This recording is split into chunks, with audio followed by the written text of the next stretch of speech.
근데 이분이 가장 부적절한 게 뭐냐면 공개석상에서 대통령을 팔고 다녀요.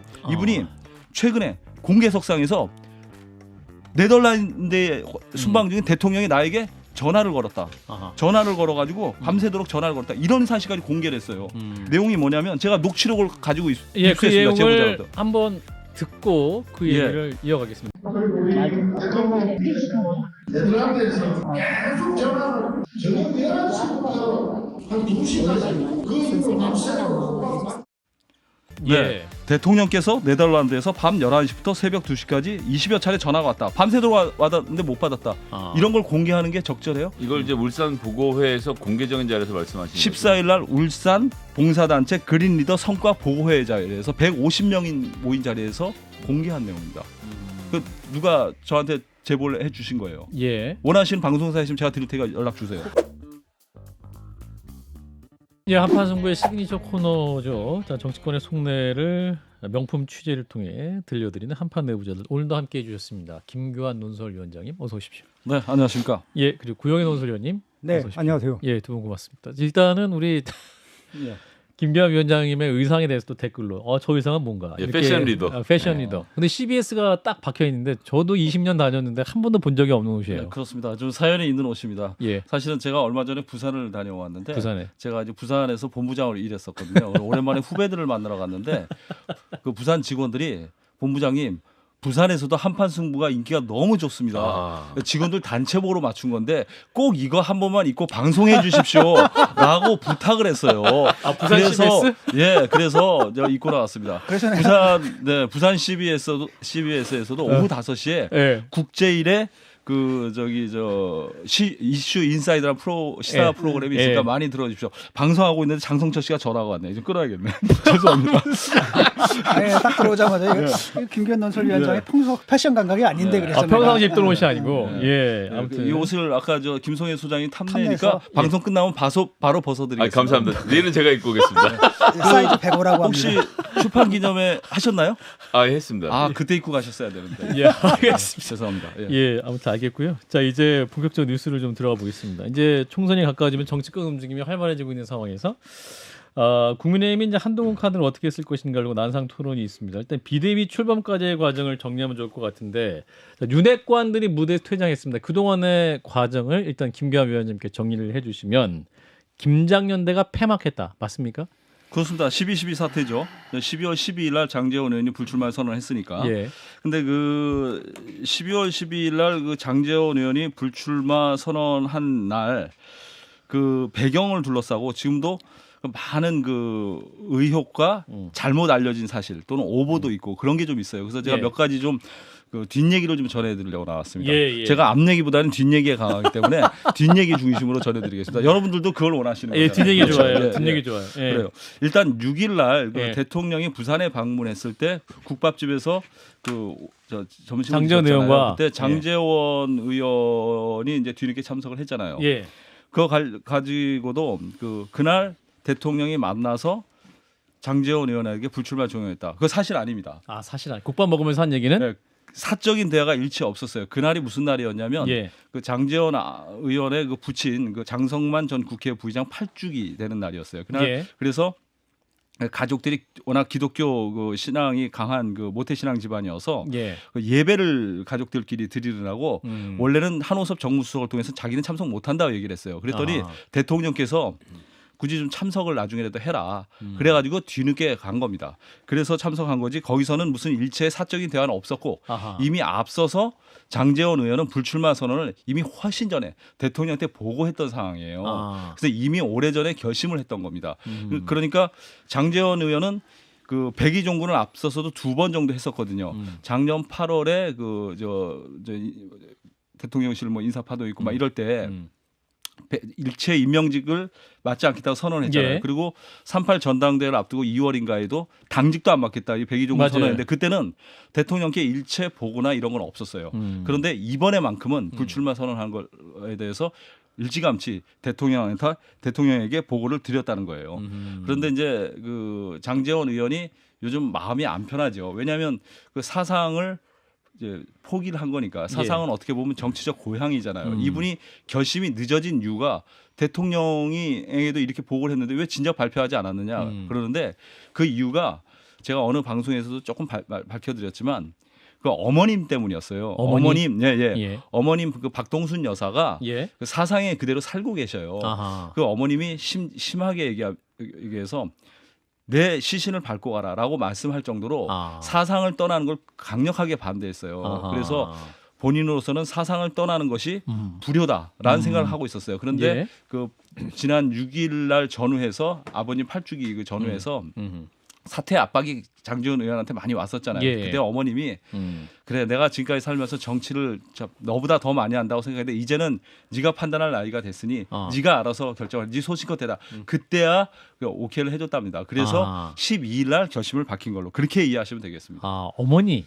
예. 어머니가 있었다. 지금 이게 약간 그 장지원 의원 발 사후 스토리 이런 것 같고 왜냐하면 이것이 위인전 같아 위인전. 약간 위인전 같아요. 그러니까 설명하지 못하는 건 바로 뭐냐면은 예.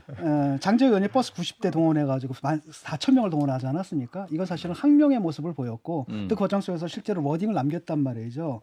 내가 정치적 생명을 구차하게 정치적 생명을 연장하러 서울 올라가지는 않겠다라고 했던 이거 분명하게 이제 대립각이 있었고 이것도 쇼라고 생각하지는 않거든요. 근데 어느 순간에 이게 꺾인 거고 그 다음에 뭐 물러나겠다고 보고를 했을지 몰라도 적어도 오래전부터 물러날 생각한 거는 아닌 아니다. 것 같다라고 생각하는데 그 생각을 반박해 주세요. 이 부분만 반박해드리겠습니다. 장지원 의원의 제가 대변인은 아닌데 뭐라고 설명하시냐면 그 불출마 결심을 했고 대통령께도 보고를 했는데 왜 그 간증 집회 그렇게 세게 얘기하고 뭐 전세버스 동원했느냐? 인유한 위원장이 우유 너 그냥 마실래? 매 맞고 맞을래? 이 말이 너무 자존심을 건드렸다는 거예요. 그래서 정말 참을 수가 없어서 자기는 이 감정을 표출을 해야지 자기 정치인으로서의 자존심이라고 생각을 하셨다는 거예요. 그리고 권력자라는 것은 구약시대 성서에 나오는 제사장 권력 그거를 얘기하면서 본인이 간증 집회 때 많이 쓰는 표현이라고 합니다. 그래서 그런 표현을 한 거지 대통령을 겨냥하고 이런 건 아니었다. 사실 대통령이 불쾌했다면 그날 국밥집에도 부르지 않으셨겠죠. 그러니까 국밥집까지 불러서 다독였다는 거는 장제원과 대통령과 사이가 좀 소원하다.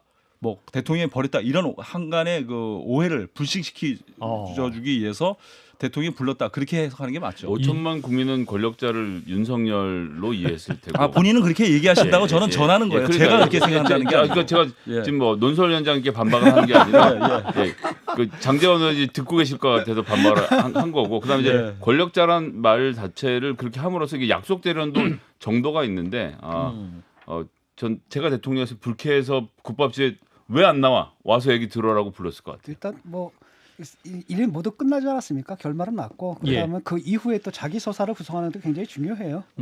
서로 다치지 않게 아름다운 이야기입니다. 아름다운 이야기죠. 자, 이어서 이제 12.12 사태 얘기하셨고 장제원 의원과 관련해서 이게 사람들이 이제 많이 한때 뭐 이 정부의 권력 2인자라는 얘기까지 들었으니까 그러니까 지나치게 사실과 다르게 좀 악마화되어 있는 부분이 있어요. 예를 들면 이런 거죠. 장제원 의원이 그 주변에 이런 얘기를 많이 하고 다닌답니다. 나는 이 정부 출범한 이후 1년 6개월 동안 상처가 너무 깊다. 상처가 너무 깊다. 그 상처라는 게 세 가지예요. 첫 번째는 뭐냐면 그 작년 9월인가 대통령실에서 왜 자꾸 웃으시는 거예요? 아니 취재원과 좀 과도하게 밀착되는 아니에요. 객관적으로 말씀드립니다. 아니 이거는 장제원 의원 발 얘기가 아니에요. 당사자 취재 아니면 알 수 없는 얘기인 것 같아서 갑자기. 그렇지 않아요. 그러니까 제가 들어보면 장제원 의원 알아요. 여기 앉아 계신 것 같아요. 그렇지 않아요. 장제원 의원 직접 나오시는 게 나을 것 같아서 말씀해 그럴까요? 주세요. 이거 얘기하지 말고 김기현 대표 아니 장제원 네. 의원 얘기해 주세요. 댓글 지금 반응이 어떻습니까? 아주 하지 좋습니다. 말라 그래요. 아주 좋습니다. 아주 좋아요. 그럼 할게요. 이런 얘기를 어디 가서 듣겠어요. 대통령실 개편이 있었잖아요. 그때 9월에 할 때 보안 사고가 나갖고 여직원 해고되면서 그 행정관들 한 40에서 50명이 한꺼번에 물갈이가 됐었잖아요.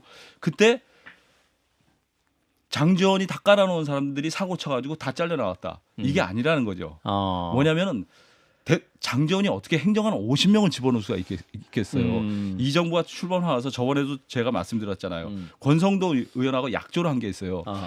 안은 장제원이 하고 밖은 권성동이 한다. 그래서 대통령실을 구성을 장제원 의원이 주도하기로 한 겁니다. 그때 장제원 의원이 각 의원실에 에이스들을 추천을 요청을 해가지고 그때 선발 요청 받은 사람들이 대통령실을 들어간 거예요. 근데 그때 장제원이 전부 다 대통령실을 말아먹었다, 사고 쳤다. 이런 오해를 받아서 자기가 그때부터 아, 내가 지금 대통령 곁에 가까이 있는 것이 위험하구나. 그때부터 절감했다. 이런 얘기를 많이 한다고 하더라고요. 두 번째는 뭐냐면 두 번째. 원내대표 경선이 있었잖아요. 예. 3월에 김기현 대표가 저기 이제 대표가 된 이후에 그때 장제원 의원이 김학용 의원을 밀었다. 이런 그런 그 설이 설이 좀 있었어요. 맞아요. 예. 그것 때문에 대통령의 심기가 굉장히 불편했다. 근데 결국은 윤재옥 원내대표가 됐잖아요. 근데 대통령께는 그 이른바 윤핵관이라는 분들이 대통령께 3번이나 누가 좋겠냐, 누가 좋겠냐 3번이나 물었대요. 근데 대통령이 한 번도 자신의 의견을 밝히지 않고 알아서 당에서 해라라고 얘기했다는 거예요. 본인은 김학용 의원과 바른정당도 했었고 했기 때문에 예. 김학용을 찍기로 했는데 배모 의원과 정모 의원이 어느 날 아침에 전화가 와서 본인한테 그랬다는 거죠. 누구 밀 거냐고. 그래서 나는 김학용 의원하고 같이 선배하고 같이 오래 했기 때문에 김학용을 찍겠다. 당신들은 알아서 해라. 대통령 지치면 아무것도 없다. 근데 이것이 와전돼서 대통령의 뜻과 어긋나게 장제원이 김학용을 밀었다. 장제원이 대통령의 뜻을 어긋나게 사고를 쳤다. 이렇게 알려졌다는 거죠. 그거는 아니라는 거죠. 또 세 예. 번째는 뭐냐면 세 번째. 당직 개편. 이거 굉장히 중요합니다. 이 부분에 대해서 박대출 원래 사무총장 아니었던 거였잖아요. 김성현 소장님은 어떻게 알고 계세요? 이게 왜 갑자기 뒤집어졌다고 제가 생각하세요? 어떻게 여당 생각을 알겠습니까? 아니 그래도 알려진 알려진 게 있잖아요. 전혀 모릅니다. 예. 아, 궁금하지 않으세요? 예, 궁금해요. 알려주세요. 예. 예. 궁금하죠. 이거는 정확하게 좀 짚고 넘어가야 돼요. 뭐냐면은 예. 당직 개편은 10월 14일 날 목포에서 전국체전이 있었습니다. 아. 대통령께서 목포에서 전국체전을 마치고 10월 예. 14일 날 올라오셔서 그날이 토요일이에요. 밤 10시 30분부터 3시 30분까지 대통령과 장제원 의원과 얘기해야 되나? 김기현 대표, 이철규 예. 맞나요? 네 분이 5시간 동안 예. 얘기를 해서 당직안을 다 정리를 했어요. 아. 그때 이미 이 얘기는 좀 새롭습니다. 예, 박대출 원내대표로 안이 만들어졌어요. 아. 그리고 이제 일요일이 지나고 월요일 날 10월 16일 날 당직 개편을 발표하는데 예. 그게 뒤집어진 게 별게 아니에요. 윤재옥 원내대표가 아. 박대출은 안 된다고 강하게 제동을 걸고 나온 거예요. 윤여 원내대표 본인이 그래서 뒤집어진 거지 대통령이 개입을 하거나 장제원 의원이 장난친 게 전혀 아닙니다. 아. 여의도에 많은 분들이 무슨 장제원이 대통령실 뜻을 어긋나서 그때 찍혔다. 대통령이 당직 개편에 개입했다. 이런데 그건 사실이 아닙니다. 윤재옥 원내대표가 박대출 사무총장은 안 된다라고 강력하게 제동을 걸어서 예. 이만희 사무총장으로 하루 아침에 바뀐 겁니다. 아. 그거 외에 보탤 것도 없고 뺄 것도 없습니다. 그게 팩트입니다. 아, 예. 세 가지 관련해서 저 짧게. 아, 너무 진짜 정말 짧게. 진짜 짧게. 예. 일본 같은 경우는 대통령실 문서가 모 의원실 카톡에 돌아다녔다라고 해서 보안 사고에 문제가 있었다는 점을 이미 소문이 나 있는 얘기고요. 그다음에 두 번째는 그 3번이나 물어봤다는 자체가 야 정말로 국민의힘은 대통령의 모든 인선을 하고 있구나를 의심하고 있었는데 세 번째 지금 4사람 모여서 당직을 정했다는 거 아닙니까? 이거 제가 보기에는 약간 당무 개입을 넘어서서 큰일 날. 술도 함께 예. 드셨나요? 그건 모르죠 제가. 근데 제 얘기는 당직을 정하는데 대통령이 그 자리에 앉아서 회의를 했다는 자체가 민주당스러워. 이건 지금 회의를 했는지는 모르죠. 그냥 보고만 드릴 수도 있는 거죠. 보고도 못 드려요 대통령한테. 알겠어요. 여기까지. 알겠습니다. 예, 이제 김기현 대표 얘기로 넘어가 보겠습니다. 자, 김기현 대표가 예, 예. 민주당이니까요. 이제 대표적 사퇴 과정도 굉장히 이례적입니다. 예. 이제 장제원 의원의 불출마 선언 이후에 자명에 들어갔다가 이제 SNS를 통해서 사퇴 의사를 밝힌 그런 과정이지 않습니까? 그래서 이제 언론 보도에 따르면 예. 네덜란드에 갔던 윤석열 대통령이 직접 전화를 해서 본인의 말도 했다 뭐 이런 얘기도 있는데 실제 네. 취재는 어떻습니까? 이것도 이제 12월 12일 날 장제원 의원 불출마 선언의 연장선이에요. 일단 12월 8일 날 대통령실에서 대통령이 이뇨한 혁신위원장하고 네. 김기현 대표를 불러서 일종의 이제 중재를 하는 거죠. 그때까지만 하더라도 대통령이 이뇨한 혁신위원장과 김기현 대표에 대해서 공평하게 특정인에게 무게를 실어주지 않고 공평하게 잘 해봐라는 식으로 중재를 한 거예요. 예. 그날 이후로 이제 기류가 바뀝니다. 예. 그 김기현 대표가 그 한겨레 신문에 보도 난 게 맞아요. 대통령의 생각은 대표직은 계속하고 불출마해라. 출마하지 말아라였는데 김기현 대표의 생각은 대표직은 그만두더라도 예. 출마하고 싶은 뜻을 울산에. 갖고 있었던 거예요. 그걸 예. 강력하게 그런 생각을 가지고 있었던 거예요. 예. 그게 무슨 일이 있었냐면 12월 12일 날 10시에 장제원 의원이 불출마 선언했잖아요. 그렇죠. 그날 점심에 제가 여의도에서 점심을 먹고 있었는데 예. 그 김기현 대표의 측근이 모처럼 같이 그날 오래전에 2달 전에 잡아놓은 약속에 밥 먹으면서 나는 쏠래 상철이가 더 나쁘냐 영철이가 더 나쁘냐 그거 가지고 심각한 토론을 하고 있었는데 갑자기 전화를 받고 갑니다. 그래서 왜 그러냐 김기현 대표가 찾는다고. 그래 가요 먼저. 예. 그 몇 시간 뒤에 전화했더니 저한테 그런 거야. 야 난리 났다 야. 김기현 대표 사퇴한댄다. 아. 그럼 어떻게 할 건데? 뭘 어떻게 해? 바지가랑이 자꾸 늘어져야지. 그래갖고 그날 측근들이 모여서 김기현 대표 몇 사람 가까운 의원들하고 김기현 대표 사퇴를 못하게 끝까지 막은 겁니다. 그래서 그날 밤에 집에도 못 들어가시고 성동구가 자택이신데 못 들어가고 그날 오전 넘겨서 그 다음날 5시에 발표한 거 아닙니까? 그 사이에 이준석 대표도 만나고 이상민 의원도 만나고 나경원 대표도 만난 거예요. 그 중간에 그러면 어떻게 해서 김기현 대표 결국 대표직을 사퇴했느냐. 제이모 의원을 통해서 뭐 다행히 나온 게 제이모 의원 장제원 의원이에요. 예. 네. 장제원 의원을 통해서 대표직 대통령의 뜻이니까 사퇴하라라는 의사를 전달한 거예요. 거기서 이제 김기현 대표는 굉장히 화라기보다 자기가 받아들일 수 없었던 거죠. 기분이 상하신 거죠. 그래서 기자회견을 통해서 효과를 확 내고 사퇴를 해야 되는데 SNS에 문장 날리고 사라지신 거죠. 그래서 김기현 대표의 지금 생각은 입장은 뭐냐면 어떻게든지 나는 출마하겠다. 아하. 내년 총선에서 울산 나물에 그대로 출마하겠다. 이런 생각을 갖고 있습니다. 무소속으로라도 일단 기류는 그래요. 근데 그렇게 가면 안 되겠죠. 한동훈 비대위원장이 만약에 오게 되면 일단 제일 먼저 잡아야 할 인물이 김기현 대표하고 이준석 전 대표 그 두 명의 전직 대표 2명을 붙잡고 연대하는 모습을 보여주는 게 한동훈 비대위원장의 첫 번째 과제다. 이렇게들 얘기를 하고 있습니다. 그렇게 되면 김기현 대표의 공천이 보장될 수도 있겠네요. 그래서 이제 한간에는 김기현 대표하고 윤석열 대통령은 사실상 결별이다 이렇게 얘기를 하고 장제원 의원은 뭐 실각이다 이런 게 아니라 여전히 역할을 하고 있습니다. 불출마만 선언했을 뿐이지 역할은 계속 하는 거예요. 장제원 의원은 서운하겠지만 대통령과 윤석열 정부의 성공에서 희생한 거죠. 그런 모드로 가는 거죠. 그래서 김기현 대표가 계속 이렇게 가면 대형 사고가 날 것이다 라는 얘기들 많이 하죠. 대형 사고라는 건 말씀하신 대로 끝까지 당의 요청을 받아들이지 않고 무소속 출마도 감행하는 거죠. 예. 그러니까 지금 여기까지 핵심은 대통령이 장제원 의원을 메신저로 김기현 대표에게 어떤 사퇴 메시지를 던졌다. 이 부분이 또 핵심이 있는 것 같고. 네. 자, 또 여당에서 윤심이 어디에 있는지를 놓고 그동안 논란이 참 많았는데 그 박성민 의원이 공개석상에서 대통령과의 관계를 언급했다면서요? 그렇습니다. 그 박성민 의원에 대해서 좀 얘기를 해야 되는데 박성민 의원은 국민의힘 그 대통령의 뭐 다 아시잖아요. 뭐 술 친구다. 뭐 이런 식으로 좀 알려져 있잖아요. 뭐 그 초선이지만 삼성급 초선이다. 그 과연 윤핵관이냐 신핵관이냐 뭐 논란이 많은데 이분이 대통령 주변에서 역할을 많이 하는 건 사실이에요. 그리고 뭐 지금 울산 지역 언론에는 엊그제부터 이제 보도가 나가기 시작했습니다. 공관위원회 내정됐다 본인이 얘기하고 다녀요. 이게 뭐냐면 박성민 의원이 중요한 역할을 하는 건 사실인데 대통령 파리를 너무 심하게 하고 있는 거예요. 대표적인 게 이런 겁니다. 이분이 강서구청장 선거 때 김태우 전 구청장을 그 공천을 끝까지 주장한 사람이에요. 대통령도 가깝고 김기현 대표도 가까운데 이분이 김기현 대표는 김태우 구청장 갖고는 안 된다라는 생각을 갖고 있었는데 전략기획부총장을 맡으면서 여론조사가 비슷하게 나온 거를 제시하면서 나가면 이길 수 있다고 강력하게 고집을 한 거예요. 결과는 뭐였습니까?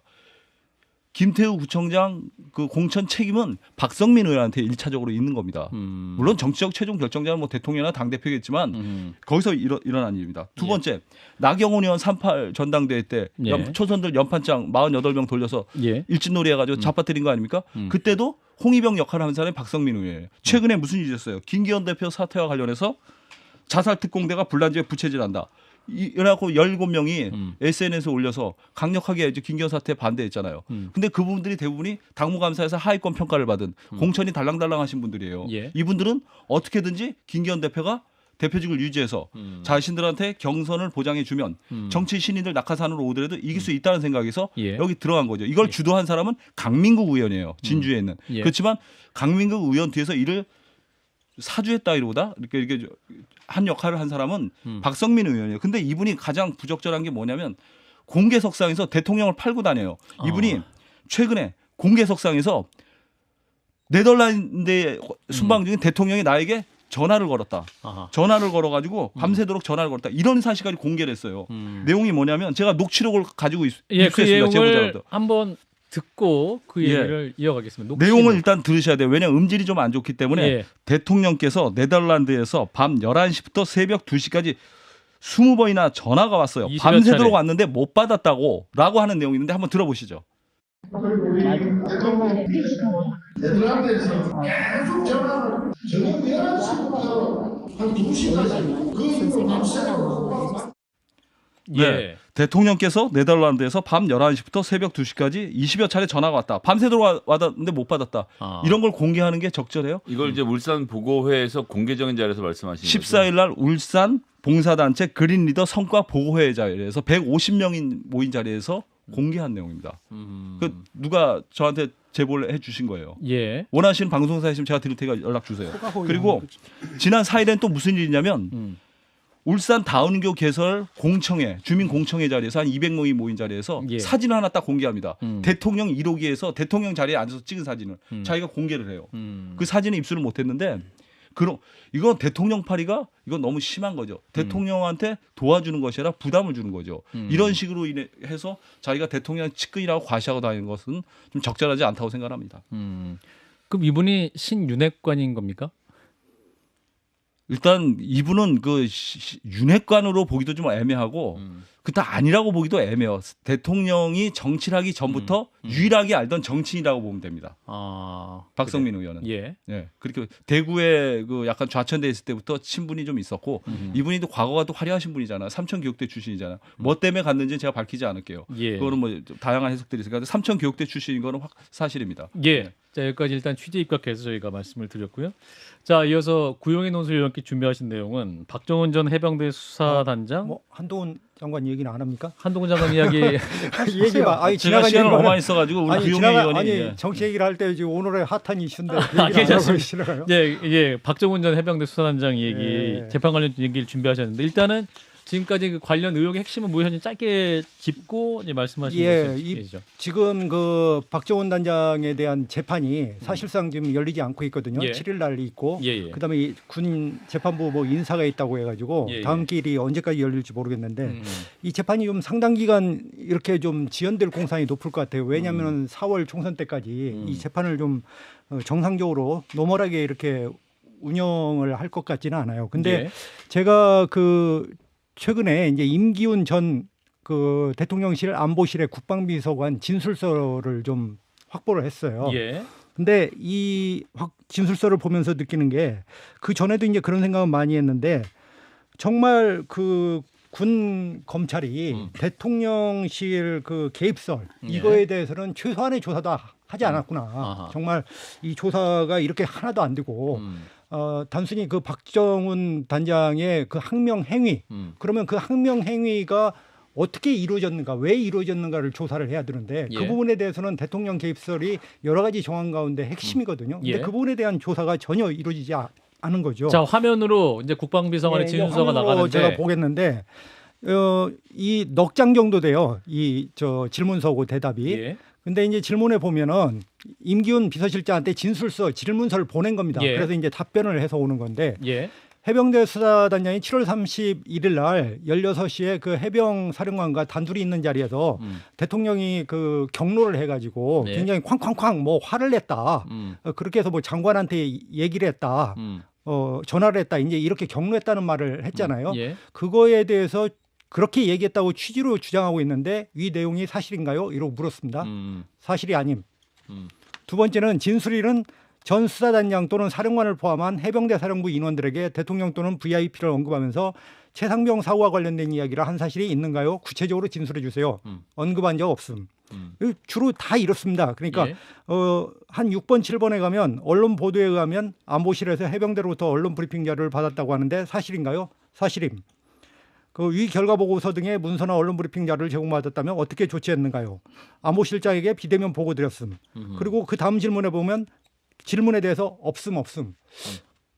어떠세요? 이 진술서를 보고 이게 진술서라고 볼 수가 있습니까? 아무리 그 군검찰과 이분이 소장이니까 지금은 물론 중장이 됐어요. 국방대학교 그 이번에 승급을 해서 승진을 예. 해서 갔어요. 근데 군 검찰의 진술서가 아하. 정말 이런 형식으로 저는 돼 있다는 게 놀랍죠. 그러니까 서면 조사한 내용을 굉장히 간단하게 그냥 이렇게 성의 없이 이게 답변을 한 것이다. 그대로 제가 아. 다시 그걸 보여줄 수 없으니까 아하. 제가 이 한문 한글 파일로 제가 옮긴 거예요. 아. 근데 여기 보면 사실이 아님, 언급한 적 없음, 사실임.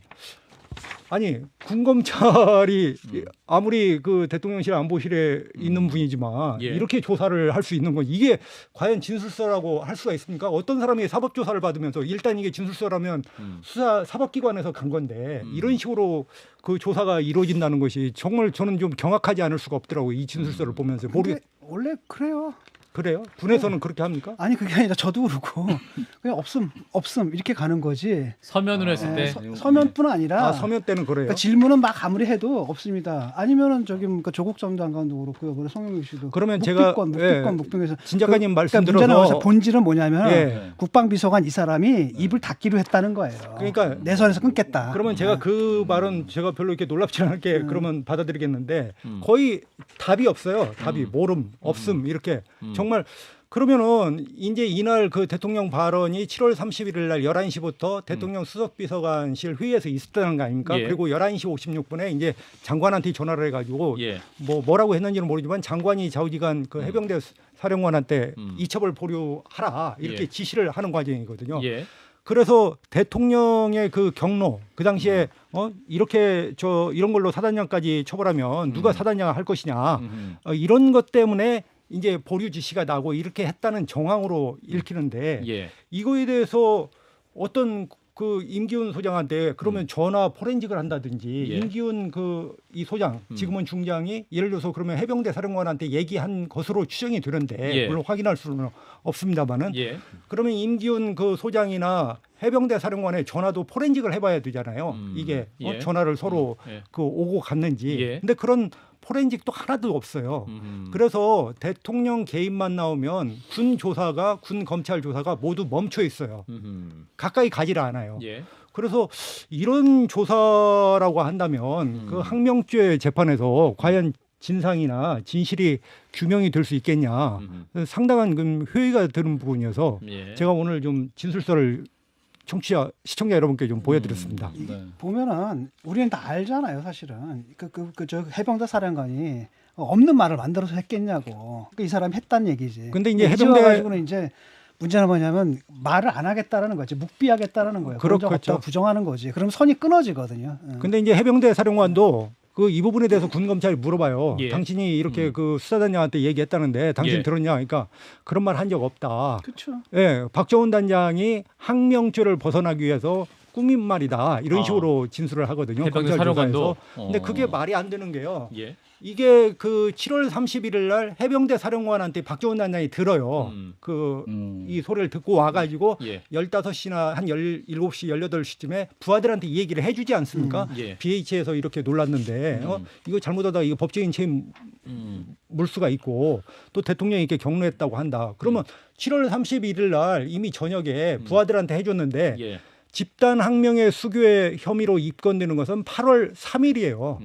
그러면 8월 3일 날 그 집단 항명 수교죄로 이 사람이 미리 입건될 줄 알고 이런 얘기를 그럼 만드는 거냐. 이게 말이 안 되는 거죠. 그래서 이런 부분에 대해서 좀 그 군 검찰의 조사가 너무 피상적으로 돼 있고 모든 걸 숨기려고 하는 의도로 이렇게 비춰가지고 상당히 좀 앞으로 재판에서 그 진상이 규명되기가 어렵겠다. 이런 좀 생각을 하게 됐습니다. 예. 그럼 여기서 진상을 최대한 규명하려면 결국 특검밖에 답이 없는 것이냐? 결국은 이제 그렇게 돼야 되겠죠. 근데 문제는 지금 공수처에 또 해병대 수사가 가 있잖아요. 직권남용 혐의로.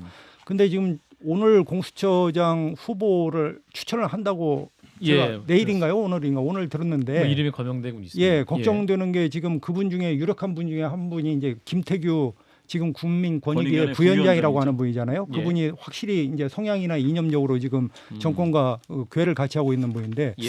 이분이 온다면은 앞으로 제가 볼 때 감사원 조사나 해병대 수사가 상당히 좀 어려워질 수도 있겠다 이런 생각이 들어요. 물론 1월 20일까지 지금 현 공수처장 임기가 되기는 이미 하는데 수사가 시작됐는데 너무 예단하시는 거 아니에요?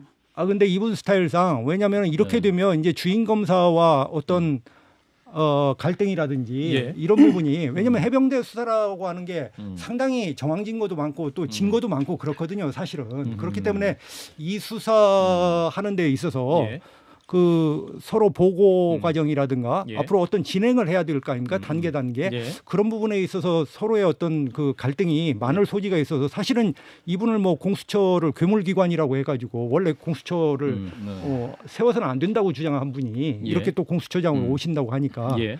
이런 부분도 좀 상당히 걱정되는 부분도 있습니다. 예, 일단 이 최상병 사망 사건 초기에 이제 박정훈 수사단장이 이제 초기 수사를 하고 국방장관까지 이상이 없이 돼서 수사가 진행되는 상황이었는데 이제 경찰로 이첩된 게 다시 돌아오고 또 그 과정에서 구체적으로 대통령실의 개입이 의심되는 정황이 있었다. 그러니까 단순한 이첩 보류지시였다면 당연히 따랐을 것인데 수사 결과를 축소 왜곡하라는 불법적인 명령이 사건의 본질이다라는 게 박정훈 대령 측 입장인 그렇죠, 그 것이고 얘기죠. 이제 역시 핵심적으로 규명해야 될 것은 과연 윗선의 개입이 어느까지였고 그것이 핵심 증거가 확보되느냐가 입증에 가장 중요한 것이겠네요. 저는 그렇게 봅니다. 이 대통령 경로설 실체가 예. 규명되는 것이 이 사건을 규명하는 데 있어서 핵심이라고 보는 것이죠. 예. 그러니까 예. 문제가 뭐냐면 정황은 있고 다 네. 알아요. 국민들도 물증이 없는 거예요. 법정에 가게 되면 그렇죠. 증거를 내놔야 되는데 그 증거가 없는 진술밖에 거고 진술밖에 없는 거죠. 그다음에 진술해줄 그 사람들이 입을 닫고 있는 거고 그들이 입이 풀리지 않는 이상은 사실 그냥 흐지부지 끝날 선이 끊어질 가능성이 크죠. 그러니까 이제 이 정부에서는 그렇게 갈 수 있겠지만 결국에는 이제 또 시간이 흐르다 보면 특검 요구도 있을 것이고 그렇게 하다 특검해도 보면 다 상황이 달라질 건 없어요. 너무 예단적으로 그렇게 보시지는 마시고요. 아니, 그러니까 예, 진실을 예단이 규명을 아니라 해야 된다니까. 그 사람들 중에 누군가가 변심하지 않는 이상은 그러니까 세월이 흘러가다 보면 또 역사에서 또 진실이 파헤쳐지고 그런 부분도 있더라고요. 그래서 그런 부분에 기대를 걸고 있습니다. 예. 예. 자, 오늘 한 1시간 동안 해야 될 얘기인데. 끝나는 거예요? 예. 김한길 국민통합위원장 얘기 해달라고 그러는데. 아까도 온 얘기만 안 해서도 할 수 있는데 오늘 한동훈 장관 얘기도 좀 아, 해야 되는데. 오늘 이제 여기까지 해야 될 것 옷을 잘못 입고 같습니다. 나왔네. 자, 한판 내부자들 구용의 논설위원 김기현 논설위원장 두 분 고맙습니다. 네, 고맙습니다. 좋아요? 구독! 알림 설정